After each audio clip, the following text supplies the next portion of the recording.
The 12th of November, 1942, Richmond, California.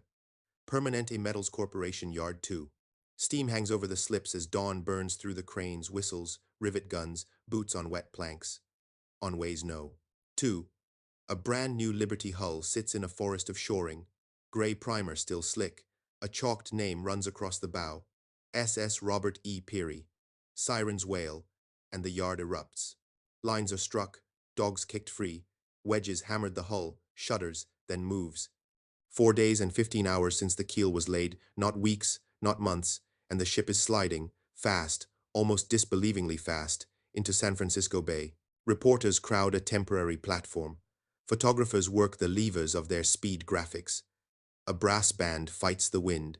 Somewhere behind the bunting, Henry J. Kaiser watches with a promoter's half-smile, the construction man who turned dam logic into shipyard logic. The launch mistress swings the bottle. Glass breaks, a cheer answers, and the hull takes water clean, tugboats shouldering alongside as if this were ordinary. It is not ordinary. It is proof that schedule can be engineered like steel, that a hull can be treated as a kit of repeatable problems. In the stands, a boy in a wool cap stares, mouth open. You can hear him thinking, they built a ship like you build a barn raising, and they did it in 4 days. Listen under the noise to the system that made this moment feel inevitable. Standardized plans from the U.S. Maritime Commission, Admiral Emery S. Land signing off on the hull catalog, so any yard can read it the same way.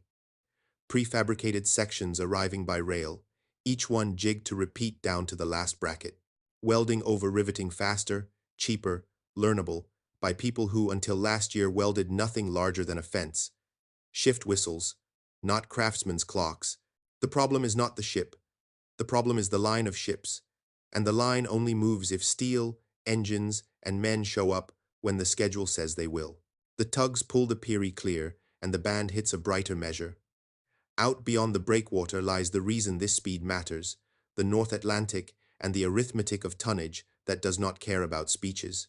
U-boats have their own schedule, torpedoes, reloads, and the silent work of waiting. The answer here is not a duel.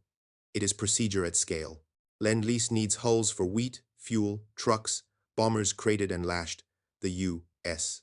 answer is yards, like this one, multiplied Richmond, Portland, Baltimore, South Portland, Savannah, a constellation of slipways tied to the same timetables, fed by the same railroads, financed by the same cheap credit, all of it locked to production curves that climb like scaffolding. Wind shifts, bringing the metallic breath of the yard, flux smoke, hot paint, cutting oil. Crews are already back to the next hull, on the ways. A foreman reads a board with chalked numbers and initials. Panels, frames, bulkheads, sequenced to the hour. It looks like a scoreboard, because it is a scoreboard. The victory condition is not a single perfect ship. It is cycle time. How fast can a trained team turn a flat plate into a watertight compartment? How fast can a compartment become a section? How fast can a section meet its neighbors without rework? Every lost minute shows up at Liverpool 6 weeks later as a ration not delivered, a truck not fueled, a fighter not crated. Across the ocean, another calendar runs in the opposite direction. Blockade throttles ore and oil to Germany. The Reich's ministries grind against each other. Navy wants steel, Luftwaffe wants steel, Panzer Command wants steel, while the railways nurse coal that never quite matches the orders. Albert Speer has been in his chair since February 1942, rationalizing where he can, finding seconds and minutes in fixtures and flows, yet even rationalized machines starve without inputs. Ruhr smelters blink off under the bomber streams. Locomotives disappear under camouflage nets that do not move trains. The economy learns what the Peary's wake now writes in the bay, that time is a material, and under pressure, it breaks or it holds. The tug skippers trade horn blasts. A signalman on the pier writes the launch time into a log. 4 days, 15 hours, 29 minutes. The number rolls down the yard like an electric rumor and fixes itself in every mind that hears it. It is not a boast. It is a benchmark. The next hull will miss it. Then another will come close. Then a third will slip under it by a hair, and the curve will keep bending. Out at the rail, a Maritime Commission inspector snaps his notebook shut and checks a train schedule. There is a meeting in Portland tonight about jigs for deckhouses. Tomorrow, there is a call with a mill in Utah about plate width tolerances. Next week, there is a visit to Sparrows Point about turbine deliveries. No heroics, just a sequence of constraints cleared in time. The boy in the wool cap lingers as the crowd thins, eyes on the now empty ways. You catch yourself watching with him. The bay smells cleaner again. The band is packing. The cranes are already slewing to their next lifts. The sensation you are left with is momentum. A physical push between shoulder blades, as if the whole yard has leaned forward and cannot stop. Ships are not born here. They are processed here. And across the ocean, where coal piles slump and schedules slide, that difference will weigh more than rhetoric. The 18th of November, 1942. Oakland Mole, California. Rain needles the platform as a Maritime Commission scheduler, named Ruth Collins, folds into a Pullman seat with a tube of blueprints across her knees. The train lurches east through the black water of the estuary, past yards lit like refineries, and she starts marking times in a ledger. Plate mill promised Wednesday. Turbines due by the 26th. Bethlehem's castings 3 days late and counting. She writes in block letters, no flourish, because the work is not poetry. It is choreography. Each carload of flange, each crate of reduction gears, each spool of copper is a step that must hit its mark, or the entire line stumbles. Out west, the Kaiser yards keep swallowing men and steel. Richmond yards 2 and 3, Swan Island at Portland, Vancouver across the Columbia, all reading the same drawings. The EC2 SC1 Liberty hull broken into modules anyone can understand. Aft peak, transverse bulkheads, deckhouse units that drop like furniture into a dollhouse if the jigs are true. Where shipwrights once puzzled frames on the ways, welders now meet pieces in sheds, in fixtures set to the 16th inch. The problem shifts from craft to flow. Ruth tracks it in miles and minutes. A hopper of coal out of Wyoming buys heat for plate at Geneva Steel, Utah. Those plates ride Union Pacific to Richmond. Overhead cranes will lift them onto assembly beds by Friday if the marshalling yard clears 2 cuts that have been sitting on a siding since Tuesday. She circles that siding in red. One delay does not sink a ship, but it does move D-Day cargo 1 calendar box to the right, and there is no slack between boxes anymore. The conveyor extends across offices as well as rails. The Two-Ocean Navy Act, signed the 19th of July, 1940, still echoes in purchase orders and appropriations. Admiral Emery S.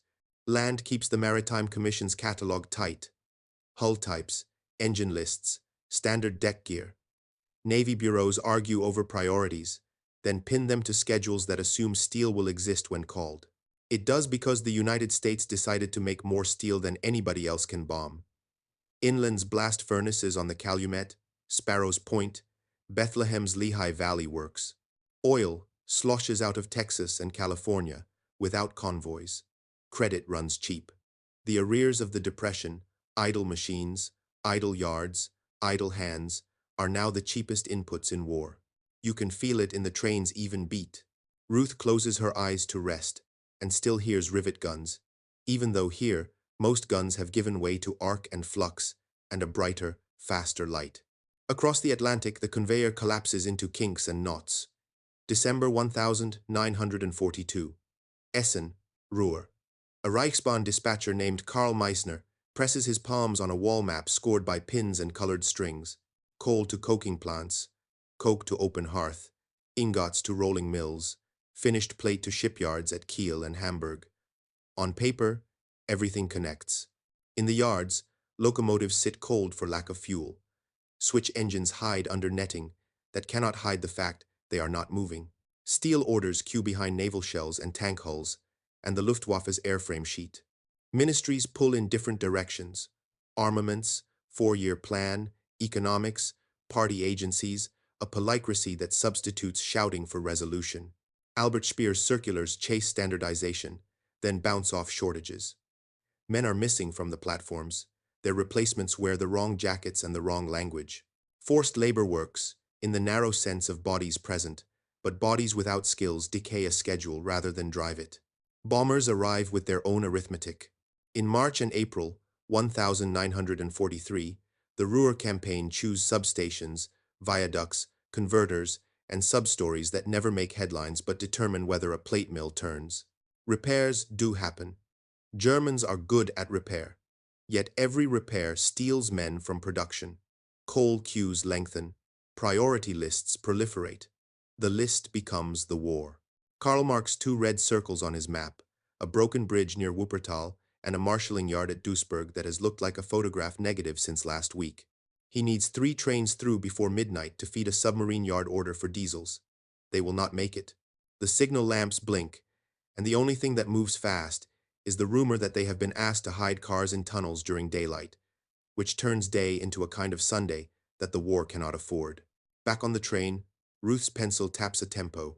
Destroyer escort hulls, TE class, are coming on at Brown Shipbuilding in Houston. Cleveland Diesel has promised Fairbanks Morse opposed piston engines in lots that actually match slip availability. Escort carriers are being cut down from C3 merchant hulls at Todd Pacific and built out with flight decks that arrive like bridges. Numbers line up behind nouns. 2,710 Liberty ships on order, a rising run of Victory ships with better lines and more speed, hundreds of destroyer escorts, 100+ escort carriers. None of this is a boast on a poster. It is the industrial weather. You feel its barometric pressure in the way procurement officers stop using the word extraordinary. Extraordinary is becoming normal, which is the quiet definition of power. Night lays a mirror over the Great Salt Lake as the Pullman hums east. Ruth flips to an index card labeled Risks, Labor Churn, Plate Variance Beyond Tolerances. A rumor of porosity on a weld batch at Yard 3 that might be a training issue or a bad coil of rod. On another card, she writes the word slack and draws a line through it. There is not much slack left. Convoys HX and ON need steadier fills. North African piers are already crowded with crates. A planning sheet from London speaks of beaches in France that require names, tonnages, and dates. She turns the card over and writes one more word: timing. Then she sleeps, because tomorrow is Cleveland, and then Chicago, and then Washington, where schedules meet appropriations in rooms without windows. In Essen, Carl pulls the last pin of his shift, breathes coal and damp concrete, and walks out under a sky that ricochets faintly with flak. He suspects what Ruth knows, that time, more than steel, has become the decisive material. If you can pour it into a shape, your line holds. If you cannot, the shape collapses first as a delay, then as a shortage, then as a defeat that looks like an accident until you count how many times it happened. The 23rd of May 1943, Mid-Atlantic, 49 North 30 West. Wind stacks the sea into gray ridges as an escort carrier built at Todd Pacific hauls into the wind. Its deck, a flat plank grafted to a merchant hull, spits Avengers and Wildcats in a steady rhythm. Down on the horizon, a screen of destroyer escorts, many from Brown Shipbuilding and Consolidated Steel, runs a tight box around a convoy that looks, from this height, like a slow iron town moving east.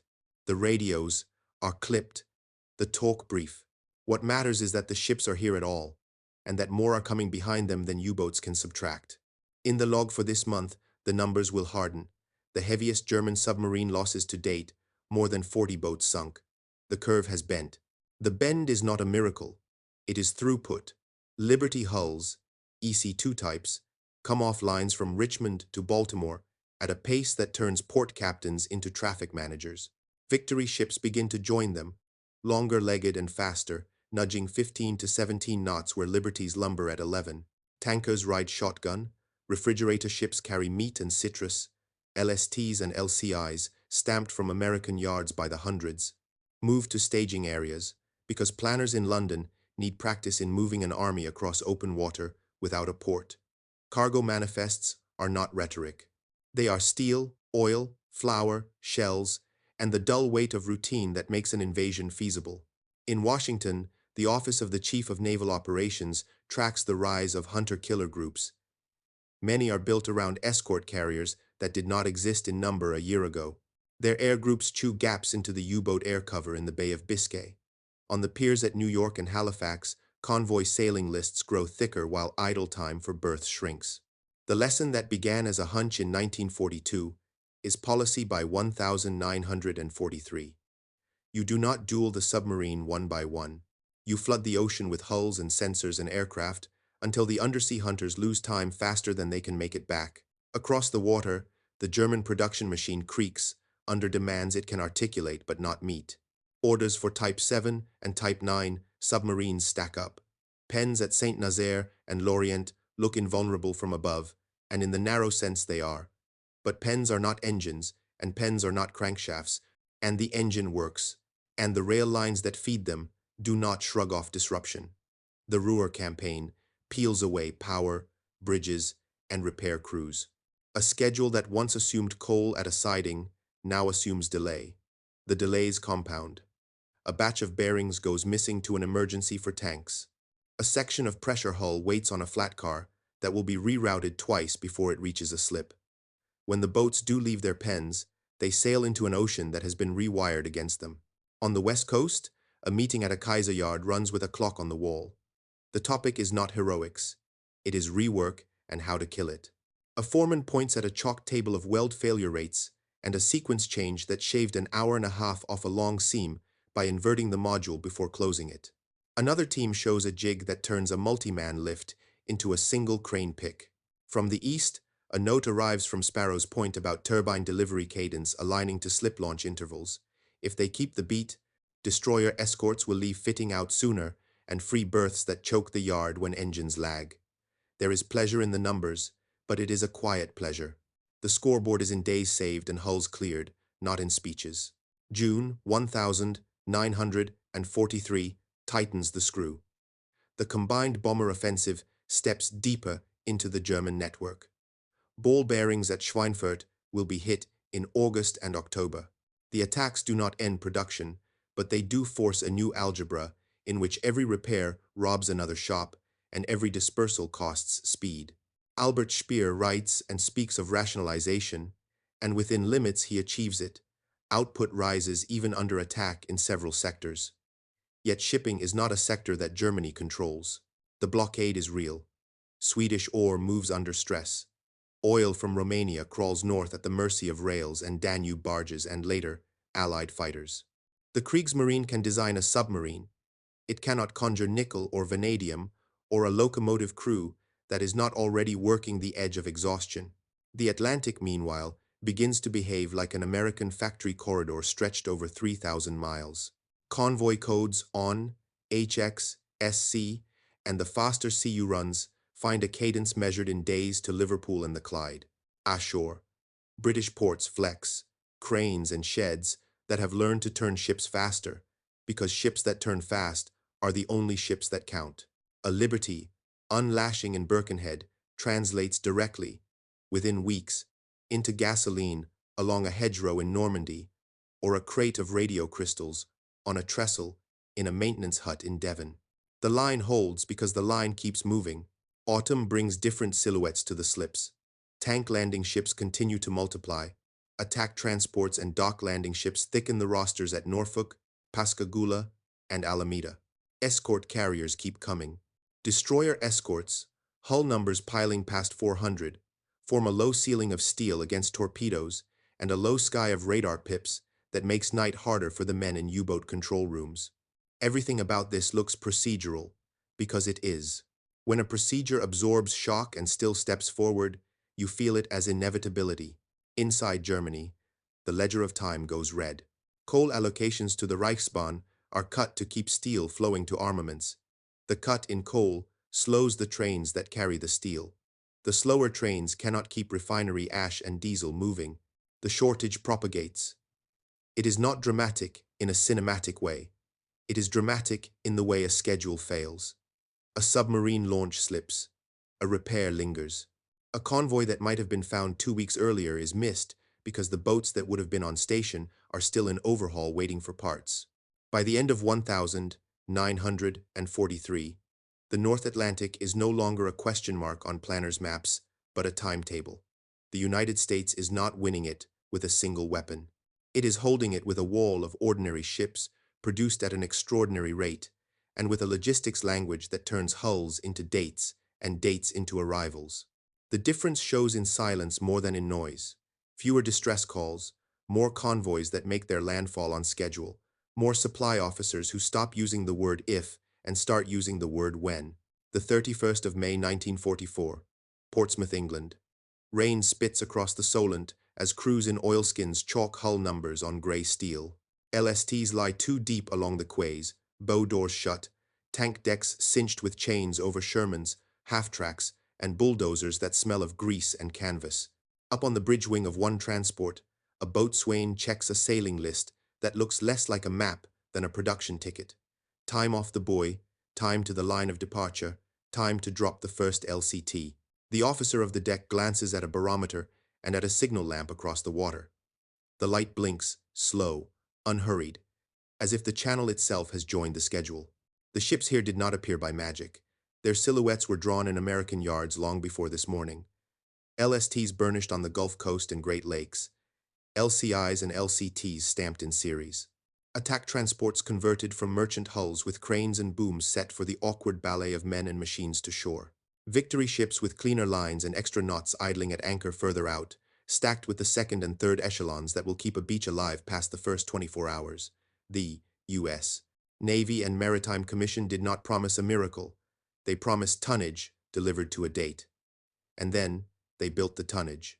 In a low room at Southwick House, the naval commander of the expedition, Admiral Sir Bertram Ramsay, studies the weather while American and British staff tap pencils over sailing tables.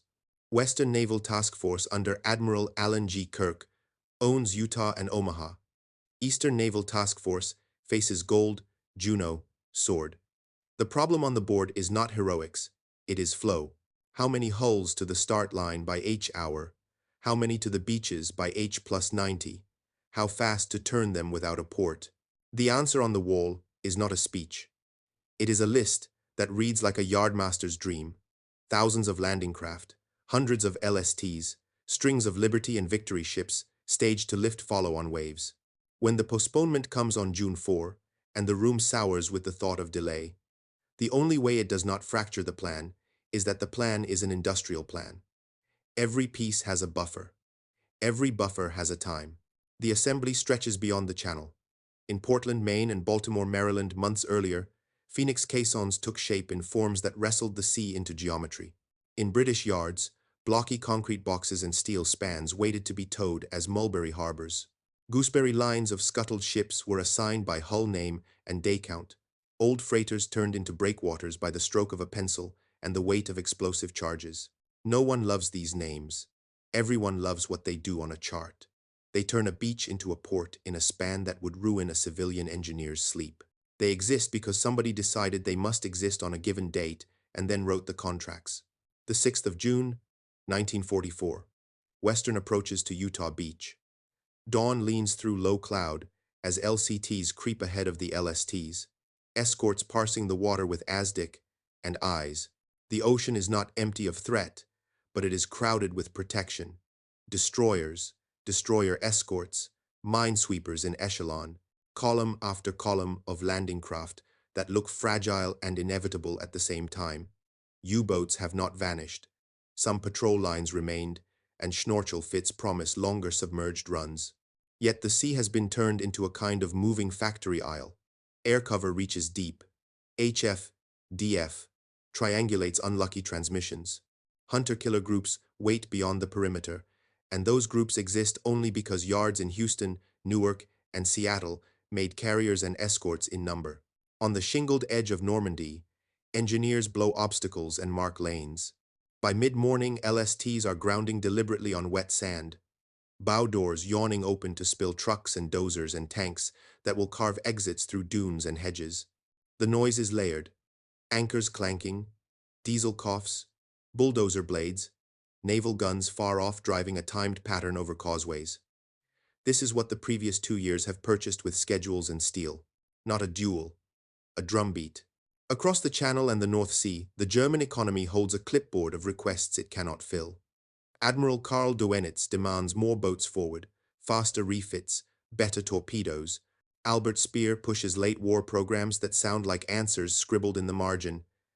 Jagerstab to pull fighter production up, emergency measures to shield engine plants, a crash on the Electroboat designs that promise a Type XXI submarine able to outrun convoys underwater. The designs are real. The promise is real. The calendar is not. Rails into France have been pounded by the transportation plan since spring. Refineries in the west run under the shadow of bombers, and every time a generator is switched back on, a repair crew ages a year. Fuel allocations to training units shrink. A different kind of arithmetic begins to rule the U-boat arm. Boats commissioned, crews trained, days at sea, kills per patrol. The numbers no longer point the right way. By June's second week, the problem in Normandy shifts from getting ashore to staying ashore. Mulberry elements arrive and drop in the gray water like chess pieces thunking onto a board. Phoenix caissons sink where surveyors tell them to sink.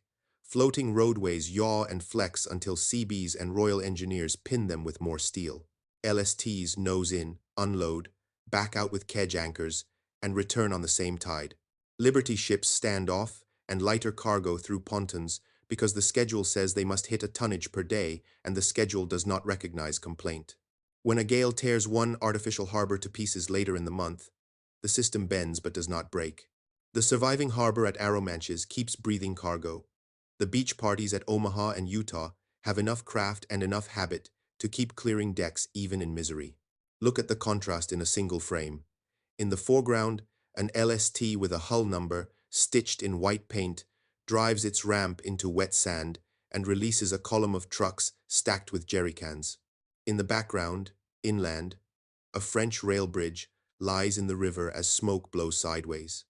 One side has made the channel into a conveyor. The other side has lost the habit of moving heavy things on time.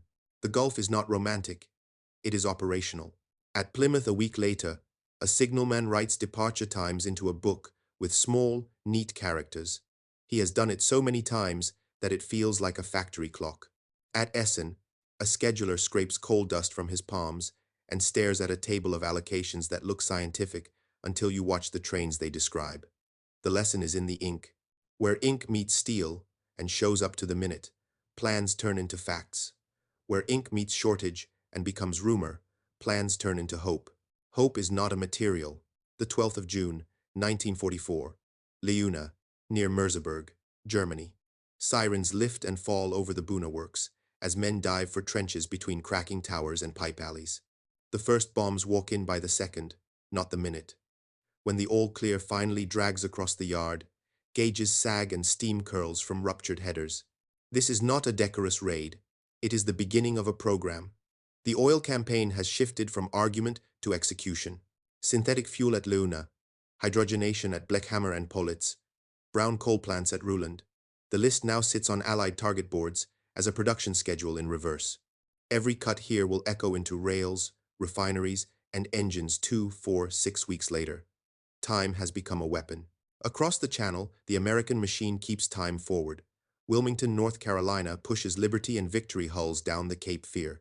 Bath Iron Works and the new yards at South Portland, Maine, launch destroyers and destroyer escorts on tides that feel scripted. Sparrows Point, Maryland, spins out merchant hulls and plate for others. Alabama Dry Dock and shipbuilding at Mobile. Ingalls at Pascagoula.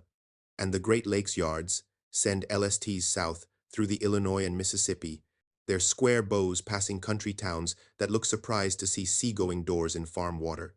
On the Pacific, Sausalito and Richmond keep the cranes moving over bays that smell of flux and creosote. Numbers calcify into habit. Liberty ships into the thousands by late 1944.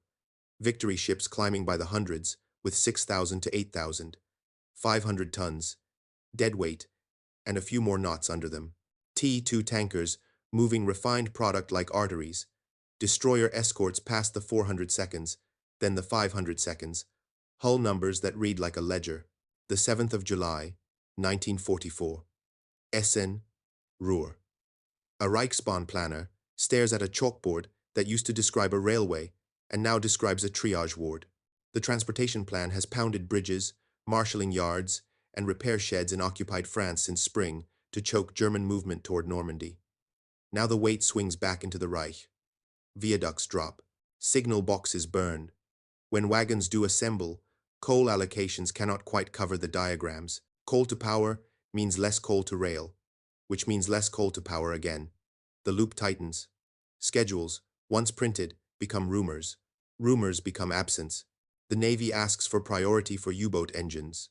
The army asks for priority for tank bogies. The Luftwaffe, under the Jägerstab that began in March 1944, demands first call on aluminum, engines, and rail slots for dispersed fighter plants. Albert Speer argues that rationalization will hold the line. In places it does. The line still frays. Late summer writes the effect on the water. U-boats sail, but fewer patrol lines close at the right hour. Crews train on shortened fuel rations. Schnorchel sets arrive, but fittings vary and maintenance hours stretch. New construction pushes toward the electro-boot idea, the Type XXI. On paper, it is an answer. High submerged speed, fast recharge, less time in the killing air-sea interface. In reality, the XXI is a map of German logistics in 1944. Prefabricated sections built by inland firms that never built submarines before, hauled on rails that already fail timetables, welded in pens that work by floodlight after raids. The first boats reach water before the year turns, but shakeout hunts defects that are not tactical sins so much as production scars. A boat that should have been a weapon becomes, for months, an apprenticeship in how far a broken conveyor can drag a good design. October 1944. London. Planners read tonnage tables from the beaches and ports and argue about what the next 60 days must deliver to France and the Low Countries. Antwerp will open under fire. The Red Bull Express has ground ruts into Normandy trying to stand in for railways. The answer to both the dash and the stall is the same. Hulls loaded to the manifests, to the day. More victory ships, more T2 tankers. Petroleum, oil, and lubricants arrive by tanker to small ports and by drum over beaches, then through pipelines that engineers shove under the channel. The arithmetic looks abstract on a board. In the field, it looks like a refueled tank that does not miss a jump-off time.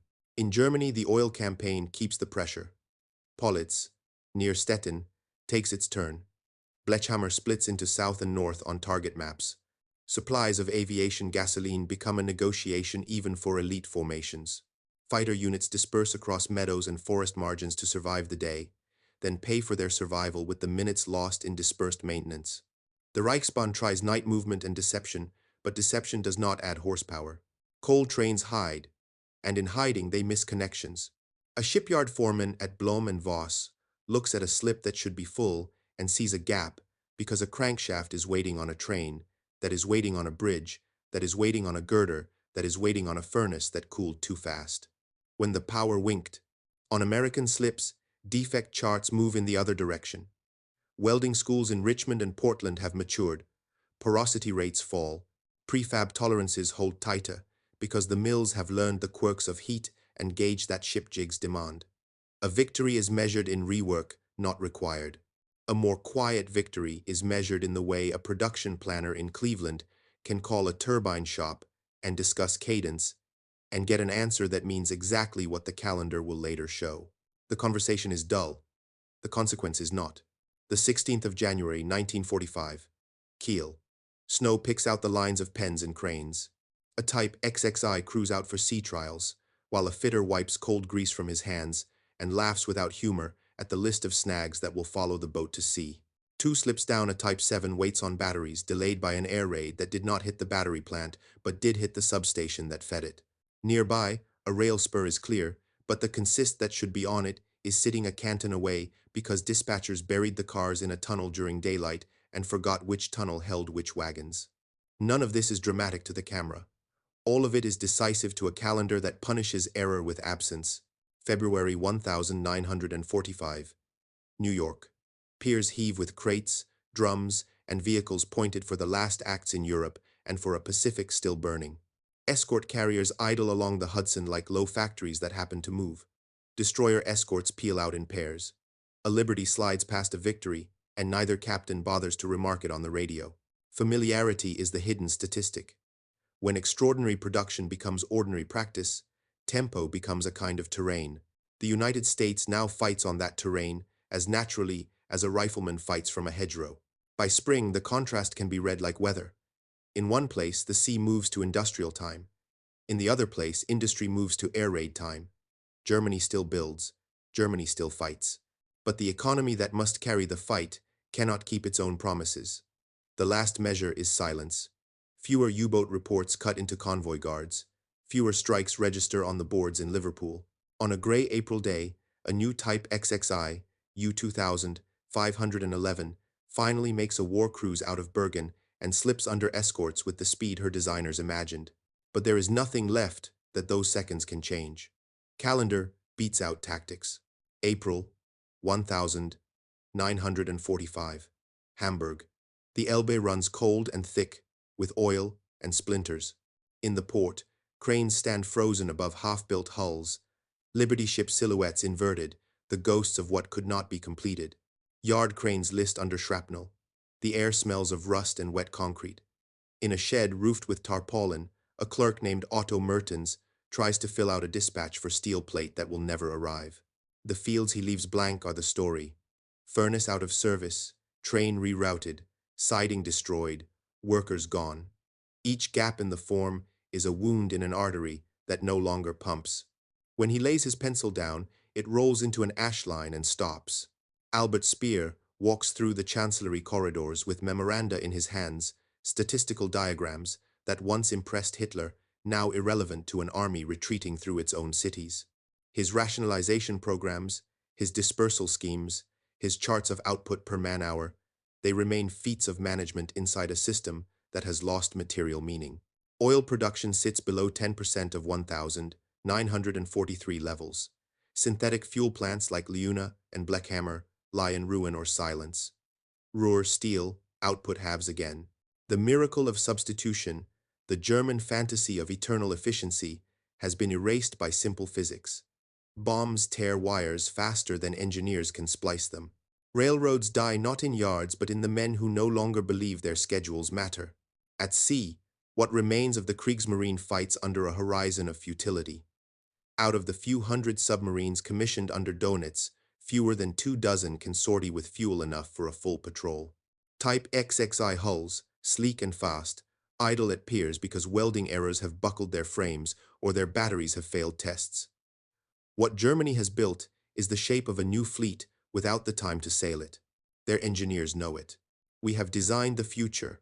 One draftsman at Blom and Voss murmurs in April, and left it in pieces. The Atlantic convoys continue unbothered. U-boats that rise find aircraft faster than periscopes can retract. The ocean that once terrified has become a timetable kept by the other side. Across the Atlantic, that other side hums without drama. The Liberty program tapers by plan, not collapse. Shipyards that once glowed white at midnight start turning out their last hulls. On the 1st of May 1945, the SS Albert M. Bow slides into the Willamette River, the final Liberty ship launched. Workers cheer, but without euphoria. They know what they have built. A machine for victory whose purpose is almost fulfilled. Each whistle, each arc light, each crane load has been an act of schedule, not spectacle. The war has been fought by people who understood that logistics is the physics of belief. Belief that if the next plate arrives, the next convoy sails, the next crate lands, the next engine starts, the war ends on schedule. Europe is ending on schedule. Berlin burns, then folds in. The last trains west are filled not with steel or ammunition, but with paper documents, plans, inventories for factories that will never restart. German engineers carry blueprints instead of rifles. They step over tracks that curve into silence. The polycratic system that fed on competition now collapses into vacuum. The party ministries vanish into the smoke. The Wehrmacht dies in the mud. The economy is a mosaic of dead grids. What remains functional are the Allied ports and depots, the very reverse of what 1939 had promised. American and British supply convoys now flow east into captured German harbors, using piers that once loaded U-boats to unload flour, fuel, and peacekeeping rations. The transfer of dominance is not ceremony, it is logistics changing direction. In Washington, in May, the War Production Board meets for its final formal sessions. The ledgers are brutal in their symmetry.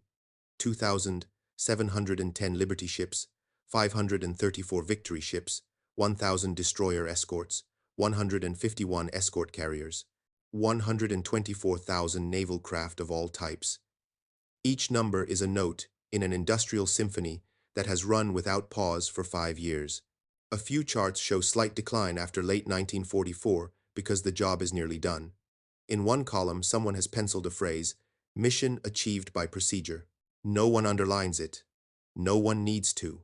In Essen, Karl Meissner, the dispatcher who once stared at a map full of red circles, watches British engineers clear debris from his yard. The map is gone, burned. The sidings now fill with Allied trucks and tank cars. He notices the rhythm of arrivals. One every 9 minutes. Exact. They move like breath. He feels a strange calm, the relief that comes when time regains its symmetry. Germany's war ended when its clock stopped. America's victory began when it learned to keep them running faster than anyone else could break them. Evening, the 8th of May, 1945, Portsmouth Harbor. A Liberty ship rides at anchor, engines cooling, deck crew silent. She was built in Richmond, ran North Atlantic convoys through storms and ice, and now waits for orders that may never come. The cranes along the quay are still moving, lifting crates for another voyage, perhaps to the Pacific, perhaps to occupation duty. The sea is calm. A seagull lands on a hatch cover and stares at its reflection. Everything here, hull, winch, rivet, crane, is the echo of one decision made 5 years earlier, to treat time as a material and mastery of time as the only weapon that never runs out. Somewhere inland, in a gutted office in Hamburg, Otto Mertens closes his last ledger. He writes one final line before blowing out the candle. All orders completed, none delivered. He smiles faintly, knowing it's true in ways he cannot explain. The lights fail, the smoke clears, and the silence that follows is the sound of an empire that mistook will for system and a rival that turned system into will. The 8th of May, 1945, Liverpool Bay. A convoy eases through a low mist toward the Mersey. The ship's spaced like metronome ticks. There is no drama left to squeeze from this water, only the relief of timetables kept. Tugs shoulder a liberty to her pier. Stevedores sling crates before the harbor bell stops ringing. The war in Europe ends the way the Atlantic campaign was finally won. On time. The numbers write their own closing scene. The United States completed 2,710 Liberty ships, the blunt instruments that carried flour, fuel, rails, bridge parts, and everything that becomes an army. The last new build, SS Albert M. Bow, slid into the river as a coda that showed how the machine wound down by plan rather than failure. A faster successor had already joined the line. Victory ships, with cleaner hulls and more powerful turbines, reached into 1,946 for a total of 534 completed. They were not a miracle weapon. They were production, learning turned into speed and endurance, a way to keep the schedule tight as the theater widened. Escorts thickened the ocean into a moving factory aisle. Of the wartime U.S. carrier total, the vast majority were escort carriers, flying decks created at scale, so convoys could bring their own air cover and hunter-killer groups could run down gaps in the Bay of Biscay.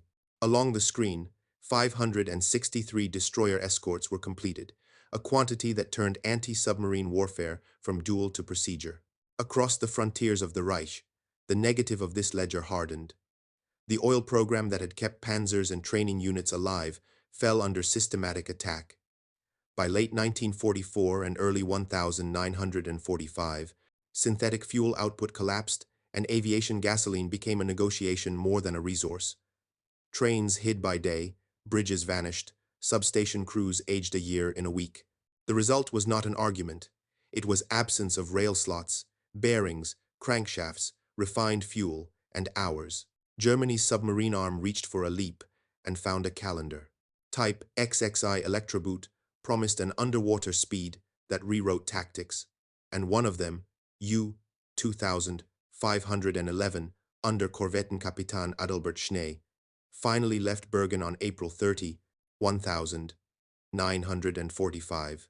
Too late to matter. The design was real. The patrol was real. The schedule was finished. Even a perfect boat cannot sail into a past where the convoys were already arriving. Look back down the American slipways, and the mechanism reveals itself. Standard drawings, prefabricated sections, welding schools that push defect rates down, railroads that arrived when the board said they would, cheap credit and abundant steel and oil that did not need convoys to reach the mills. The lesson is not romance, it is rhythm. When ordinary ships can be produced and fitted and crewed in extraordinary numbers, the ocean stops being a battlefield and becomes a calendar. Look across the German network, and the counter-mechanism is equally clear. A polycratic system that could not keep its own promises even when engineers found good answers. Rationalization could find minutes and hours in fixtures. It could not conjure coal or unbomb a viaduct. The blockade and the oil campaign removed the slack that any complex economy needs to absorb shock. Schedules slipped, and slips compounded into losses that felt like bad luck until you counted how often they happened. By spring 1945, Allied logistics were no longer a plan. They were a habit. Mulberry elements, LST cycles, Liberty turnarounds, Victory ship lift to second echelon depots, the nouns blurred into verbs. In the ports of Britain and the captured harbors of Northwest Europe, cranes never stopped moving because the calendar never stopped asking. That is how the Channel became a conveyor, and how a continental campaign could be fought at an industrial tempo. There is a human echo to this arithmetic. Signalmen who learned to trust a 9-minute interval. Yard foremen who measured pride in rework they did not have to do. Convoy commodores who came to think in arrival windows rather than ifs. Pilots and coxswains and quartermasters whose days were organized by manifests and sailing lists more than by speeches. When people begin to live inside a schedule that works, they move with the confidence of physics. In the end, the title explains itself. U.S. Shipbuilding dominated because it treated time as a material and built a system that fed on it efficiently. Yards that scaled, rails that fed those yards, fuel that fed those rails, and a planning culture that measured victory in cycle time. The Nazi economy collapsed under pressure because its inputs died faster than its management could shuffle the paper, a starvation of coal, oil, rails, and hours that no late breakthrough could reverse. The Atlantic did not care about ideology. It cared about departures and arrivals. A Liberty's whistle carries across a quiet anchorage. A planner closes a ledger whose columns finally balance. The war in Europe ends, not with a duel won by a hero, but with a procedure that never missed enough beats to fail. Calendar beats out tactics. System becomes will.